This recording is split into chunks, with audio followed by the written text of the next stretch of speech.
আজ আমরা Microsoft office word 2007 Bangla টিউটোরিয়ালে আপনাদেরকে স্বাগত জানাচ্ছি। আমরা যদি এই টিউটোরিয়ালগুলো ধারাবাহিকভাবে মনোযোগ সহকারে দেখতে পারি তাহলে আমরা খুব কম সময়ে মাইক্রোসফট ওয়ার্ড আমরা অপারেটিং করতে পারবো। আমরা ধাপে ধাপে বিষয়গুলো দেখাবো। আপনারা মূলত আমাদের ক্লাসগুলো একটু মনোযোগ সহকারে দেখেন, তাহলে আপনারা মাইক্রোসফট ওয়ার্ড খুব সহজেই শিখতে পারবেন। যাই হোক, আমি চাচ্ছি যে আজ মাইক্রোসফট ওয়ার্ডের শুরু থেকে শেষ পর্যন্ত আপনাদের ক্লাসগুলো দেখাবো। সেক্ষেত্রে প্রথমত আমরা একটা মাইক্রোসফট ওয়ার্ড কিভাবে ওপেন করতে হয় সেই বিষয়টা দেখাবো এবং প্রয়োজনীয় যে কাজগুলো করতে হয় সেগুলো আমরা ধাপে ধাপে দেখাবো। প্রথমত আমাদের কি করতে হবে, কম্পিউটার চালু করার পর আমাদের স্টার্টে ক্লিক করতে হবে। স্টার্টে ক্লিক করার পর আমরা যাব অল প্রোগ্রাম। অল প্রোগ্রাম থেকে নিব আমরা মাইক্রোসফট অফিস। মাইক্রোসফট অফিসে ক্লিক করার পর এখান থেকে আমাদের অনেকগুলো প্রোগ্রাম আছে, সেখান থেকে আমরা মূলত মাইক্রোসফট অফিস ওয়ার্ড 2007 এইটা নিব, কারণ এটা আসলে বিশ্বের একটা জনপ্রিয় সফটওয়্যার। এর মাধ্যমে আমরা যাবতীয় লেখালেখির কাজগুলো খুব সহজেই করতে পারি। এখন প্রথমত আমাকে একটা কি করতে হবে, একটা ফাইল আমরা যদি টাইপ করতে চাই, কিছু লেখা আমরা লিখতে পারি।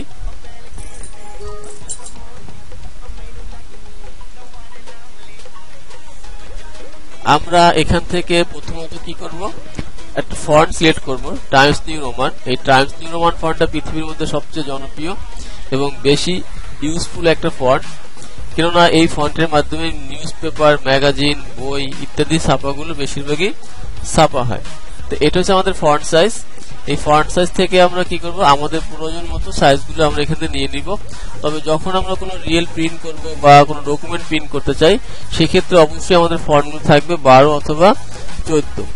তা আমাদের কাজের সুবিধার্থে আমরা ইচ্ছা করলে ফন্টগুলোকে বড় করে নিতে পারি, ছোট করতে পারি ইচ্ছা। তো যাই হোক, আমি এখন একটা লেখা দিতে শুরু করতে চাই। এখান থেকে আমি একটা লেখা লিখব, ইট ওয়াজ।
ওকে, আমাদের লেখাগুলো শেষ। এখন মূলত আমরা এই লেখাটার উপরে কাজ করব, যে লেখাটাকে নিয়ে কিভাবে সুন্দর করে সাজানো যায়, প্রিন্ট করা যায়, বাকি যত কাজগুলো আছে সবই আমরা ধারাবাহিকভাবে দেখাবো। প্রথমত আমরা লেখাটা শেষ করলাম। এখন এই ফাইলটাকে যদি আমরা একটু সাজাতে চাই বা আমি সেভ করতে চাই, প্রথমত আমরা এই শুরু থেকে যখন বলছি যে আমরা শুরু থেকে শুরু করব, সেক্ষেত্রে আমাদের প্রথমত এই ফাইলটাকে সেভ করা দরকার। প্রথমত কি করতে হবে, ফাইলটা আমরা টাইপ করার পরে আমরা এটাকে সেভ করব, কেননা ভবিষ্যতে আমাদের প্রয়োজনে ফাইলটা আমাদের কাজে লাগবে। সেক্ষেত্রে আমরা অফিস বাটনে ক্লিক করব, এখানে কি আছে, সেভ আছে। সেভে ক্লিক করার পর এখানে আমরা কি করব, এই ফাইল নেম বক্সে যে কোনো একটা নাম দিয়ে লিখে সেভ করব। আমি ইচ্ছা হলে এখানে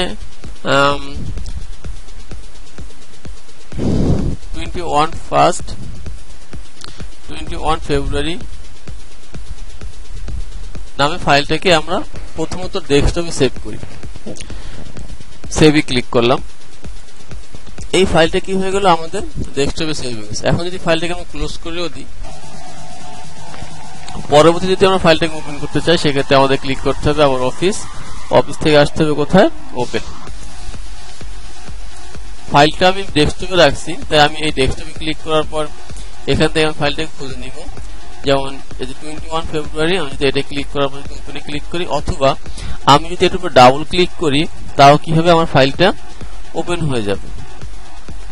এরপরে কি আছে আমাদের এখানে, অফিস বাটনে আছে নিউ হলো যে আমি এই ডকুমেন্টটার কিছু লিখতে চাই না, আমি একটা নতুন পেজ দিতে চাই। এটা হচ্ছে আমাদের মিনিমাইজ বাটন। এই মিনিমাইজ বাটনে ক্লিক করলে ফাইলটা কি হবে, মিনিমাইজ হয়ে এখানে থাকবে। আর আবার যদি এখানে ক্লিক করি ফাইলটা কি হবে, আবার ওপেন হবে। তো আমি যদি এখন একটা নতুন পেজ দিতে চাই সেক্ষেত্রে আমরা ক্লিক করব অফিস থেকে যাব নিউতে ক্লিক করার পর এখানে কি ব্ল্যাঙ্ক ডকুমেন্ট নামে দেখাচ্ছে। আমি যদি ক্রিয়েটে ক্লিক করি কি হবে, আমাদের ফাইলটা নতুন একটা ফাইল ওপেন হবে। এই কাজটা ইচ্ছা করলে আমরা কিবোর্ড থেকে করতে পারি।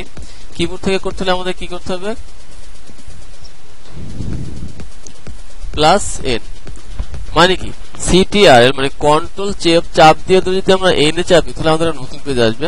হ্যাঁ, আমরা দেখি ট্রাই করে কন্ট্রোল N। তো এইভাবে আমরা একটা নতুন পেজ কম্পিউটারে নিতে পারি। এরপর কি আছে আমাদের সেভ এজটা আসলে অনেক ক্ষেত্রে খুবই গুরুত্বপূর্ণ। আমরা যদি কোনো ফাইলকে পরিবর্তন করতে চাই অন্যের কারো ফাইল, সেক্ষেত্রে আমরা এটাকে সেভ এজ করে নিলে বেটার হয়। কারণ এই ফাইলটাকে আমি চাচ্ছি যে ডুপ্লিকেট করা, বা এই ফাইলটাকে চাচ্ছি আর একটা ফাইলে হবে, মানে ডুপ্লিকেট ফাইল হবে। সেক্ষেত্রে যদি সেভ এজ যাওয়ার পরে যদি আমি এখানে কত আছে 21 ফেব্রুয়ারি, আমি এটাকে অন্য কোনো নাম দিয়ে সেভ করি, আমি এটাকে দিয়ে দিলাম BBC নামে সেভ করলাম, অথবা BNG বাংলা DUC ডক। আচ্ছা, তাহলে এর ক্ষেত্রে সেভ করি, তাহলে কি হবে, আমার এই ফাইলটা একটা ডুপ্লিকেট ফাইল হয়ে গেল। কিরকম, আমি যদি এখানে যাই এই রিসেন্ট ফাইলে দেখা যাবে যে 21 ফেব্রুয়ারি একটা ফাইল আছে, সেম ফাইল। আবার এখানে কি বাংলা ডক, সেটাও কিসে একই ফাইল। তো এইভাবে কোন একটা ফাইলকে আমরা চাইলে সেভ করে কম্পিউটারে রাখতে পারি। আচ্ছা, এরপরে যাচ্ছি যে আমার এই ফাইলটাকে লক করে রাখবো, যাতে আমার এই ফাইলটা অন্য কেউ দেখতে না পারে। কারণ লক করাটা খুব ইম্পর্টেন্ট হয়ে দাঁড়ায়, কেননা অনেক সময় আমাদের ইম্পর্টেন্ট কোশ্চেন থাকে, ডকুমেন্ট থাকে, এগুলো নিরাপত্তার জন্য, সিকিউরিটির জন্য আমরা কি করতে পারি, এই ফাইলটাকে আমরা পাসওয়ার্ড দিয়ে রাখতে পারি। সেক্ষেত্রে আমাকে ক্লিক করতে হবে আবার ঠিক অফিস বাটনে, তারপরে ক্লিক করতে হবে সেভ এজ থেকে এই যে নিচে টুলস দেখা যাচ্ছে, আমরা মাউস দিয়ে এই তীরে ক্লিক করব, তারপরে আমরা জেনারেল অপশনে যাব। এই জেনারেল অপশন যখনই যাব তখন আমাদের এখানে বলছে পাসওয়ার্ড টু ওপেন। তো এখানে আমরা যে কোনো পাসওয়ার্ড আমি দিয়ে দিলাম, হতে পারে কোনো সংখ্যা, নাম ইত্যাদি। তো আমি এখানে সংখ্যা দিয়ে কি করলাম, একবার দিলেই হবে। একবার দেওয়ার পরে আমরা ওকে ক্লিক করি, আর একবার চাপে সেম পাসওয়ার্ড দেওয়ার পরে আমরা আবার সেভে ক্লিক করব। এই ফাইলটা এখন অলরেডি পাসওয়ার্ড দেওয়া হয়ে গেছে। এখন চাইলেই কেউ ফাইলটা আর ওপেন করতে পারবেন না। দেখি আমি কিভাবে ফাইলটাকে ক্লোজ করি। আবার ফাইলটা যদি ওপেন করতে চাই, ফাইলটা ওপেন হচ্ছে না। কেন, এই ফাইলটাকে অলরেডি পাসওয়ার্ড দেওয়া হয়েছে। তাই আমি যদি এই ফাইলটাকে পাসওয়ার্ড এখন ওপেন করতে চাই, আমাকে অবশ্যই পাসওয়ার্ডটা দিতে হবে। দেওয়ার পর ওকে ক্লিক করি, তাহলে কি হবে, আমাদের ফাইলটা আবার ওপেন হবে। তো এইভাবে চাইলে আপনারা আপনাদের প্রয়োজনীয় ডকুমেন্টগুলো পাসওয়ার্ড দিয়ে কম্পিউটারে সেভ করে রাখতে পারেন। আসলে আমরা যে টাইপ করলাম, মূল উদ্দেশ্য হচ্ছে আমাদের প্রিন্ট করা। প্রিন্টটা আসলে মাইক্রোসফট ওয়ার্ডের জন্য খুবই গুরুত্বপূর্ণ, বা প্রিন্টের গুরুত্ব আসলে অপরিসীম। কারণ আমি যে কাজটা তৈরি করছি এটা অবশ্যই আমাদের প্রিন্ট করা দরকার হতে পারে। সেই ক্ষেত্রে আমরা কি করবো, যে একটা ফাইল কিভাবে প্রিন্ট করতে হয় সেই বিষয়গুলো আমি দেখাবো। ঠিক একটা ডকুমেন্ট ওপেন করার পর আমরা যদি এখান থেকে এই অফিস বাটনে যাই, প্রিন্টে যাই, অথবা কিবোর্ড থেকে যদি আমরা Ctrl+P চাপি, তাও আমাদের প্রিন্ট অপশন আসবে। +P, যদি Ctrl+P চাপি তা আমাদের কি হবে, এই প্রিন্ট অপশনটা আসবে। আর যদি এখান থেকে গিয়ে যদি আমরা প্রিন্টে ক্লিক করি, তাও কি হবে, আমাদের এই প্রিন্ট করার যে অপশন চলে আসছে। এখন এখানে সর্বপ্রথম আমাদের কি করতে হবে, প্রিন্টার সিলেক্ট করতে হবে। আমার যদি একাধিক প্রিন্টার থাকে সেই ক্ষেত্রে আমাকে কি করতে হবে, প্রিন্টার সিলেক্ট করতে হবে।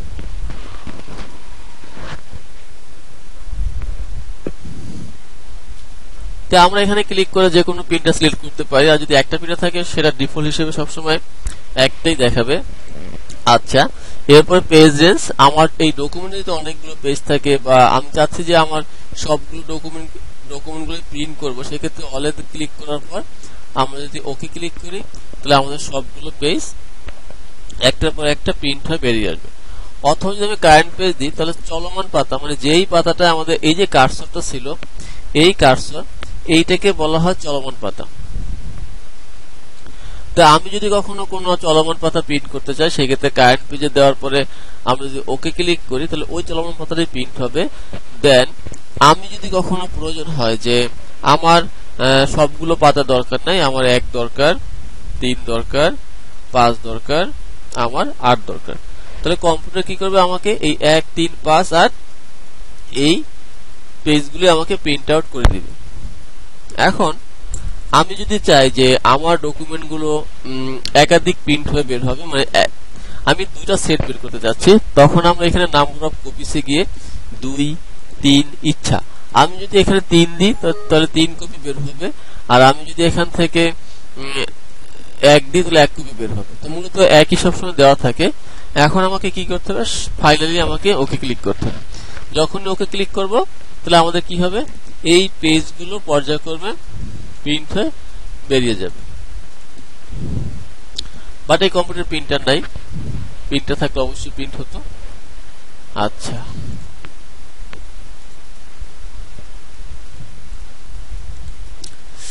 এরপরে কি আছে আমাদের, আমরা মূলত কি দেখলাম, new, open, save S, print. তাহলে আমাদের অফিস বাটনে আসলে এই কয়টা মেনুই খুবই ইম্পর্টেন্ট। এই কয়টা কাজে আমরা যদি শিখতে পারি তাহলে আমাদের মোটামুটি আমরা প্রিন্টের কাজগুলো করতে পারবো। তাহলে বন্ধুরা আজ এ পর্যন্ত থাকবে। আগামী ক্লাসে আমরা দেখাবো এই হোম দিয়ে কাজ দেখাবো। সেক্ষেত্রে আপনারা আমাদের সাথে থাকেন, আর আমাদের চ্যানেলটাকে অবশ্যই সাবস্ক্রাইব করুন। আগামী ক্লাসগুলো পেতে আমাদের চ্যানেলকে অবশ্যই সাবস্ক্রাইব করবেন। তাহলে আজ এর পর্যন্ত থাকুক, সবাই ভালো থাকেন, সুস্থ থাকেন, আল্লাহ হাফেজ।